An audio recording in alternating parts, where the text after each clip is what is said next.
ਨਕਾਬ ਵਾਲੀ ਗੱਲ ਨਹੀਂ ਰਹਿ ਗਈ। ਤੁਹਾਨੂੰ ਸਾਰੀ ਹਰ ਸ਼ਹਿਰ ਸਾਹਮਣੇ ਕਰ ਦਿੱਤੀ ਆ। ਤੁਹਾਡੇ ਹੱਥ 'ਚ ਮੋਬਾਈਲ ਫੜਾਤਾ ਆ। ਇੱਥੇ ਕੋਈ ਵੱਡਾ ਅਫਸਰ ਮਰਿਆ ਹੁੰਦਾ ਅਸੀਂ ਆਪਣੇ ਕੋਲ ਵੀ ਨਹੀਂ ਰੱਖਿਆ। ਛੱਡ ਦੇਣੇ ਸੀ ਪਤਾ ਕਿੱਥੇ ਕਿੱਥੇ ਨਿਸ਼ਾਨਾ ਮਗਰ ਢੋਲ ਲਾ ਦੇਣੀ। ਤੂੰ ਕਿੱਥੇ ਜਾਣ ਡਿਆ ਕਿੱਥੇ ਜਾਣ ਡਿਆ ਤਸਤੀ ਅਗਲਾ ਬੰਦਾ ਕੱਢ ਕੇ ਦੇ ਦੇ। ਫਿਰ ਮਾਰੇ ਘਰ ਦਾ ਇੱਕ ਦਾਦੀ ਨਹੀਂ ਕੋ ਹੱਥ ਪਾਉਂਦੇ ਆ।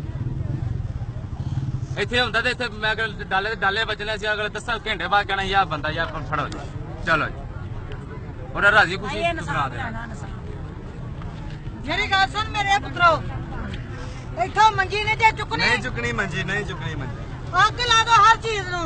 ਇੰਜੀ ਗੱਲ ਨਹੀਂ ਚੁੱਕਣੀ ਮੰਜੀ। ਇਨਸਾਫ ਮਿਲੇਗਾ ਤੇ ਮੰਜੀ ਚੁੱਕਣੀ, ਨਹੀਂ ਤੇ ਨਹੀਂ ਮੰਜੀ ਚੁੱਕਣੀ। ਬੰਦਾ ਨਾ ਦੇਣ ਪੁਲਿਸ ਵਾਲੇ ਆ ਵੇ 12 ਵਜੇ ਹੁਣ ਇਹ ਘੰਟੇ ਵਿੱਚ ਬੰਦਾ ਨਾ ਦੇਣ ਤੇ ਪੁਲਿਸ ਵਾਲੇ ਇਹਨਾਂ ਨੂੰ ਆਖਾ ਜਾਓ ਤੁਸੀਂ ਆਪਣੇ ਘਰਾਂ ਨੂੰ ਅਸੀਂ ਆਪੇ ਲੱਭ ਲਾਂਗੇ। ਹਾਂਜੀ ਹਾਂ ਜਾਓ ਤੁਸੀਂ ਵੀ ਆਪਣੀਆਂ ਨੌਕਰੀਆਂ ਕਰੋ ਅਸੀਂ ਲੱਭ ਲਾਂਗੇ। ਅੱਗੇ ਕੋਲ ਜਿਹੜੇ ਟ੍ਰੈਫਿਕ ਵਾਲੇ ਖਲੋਤੇ ਨੇ ਸਾਨੂੰ ਮਾਰਨਗੇ ਅਸੀਂ ਉਹਨਾਂ ਨੂੰ ਮਾਰਾਂਗੇ। ਕਿਸੇ ਪਾਸੇ ਨੂੰ ਸਿਰ ਪਾਟਣਗੇ ਸਾਡੇ। ਉਹ ਆਪੀ ਤੁਹਾਡੇ ਚੋਂ ਵੱਡਾ ਅਫਸਰ ਆਏਗਾ ਕਹੇਗਾ ਯਾਰ ਕਿਉਂ ਪਾਟੇ ਜੇ ਤਾਂ ਸਾਨੂੰ ਵੀ ਪਤਾ ਲੱਗ ਜਾਏਗਾ ਵਜ੍ਹਾ ਬਣੀ ਜੇ ਫੜਾ ਬੈਠੇ।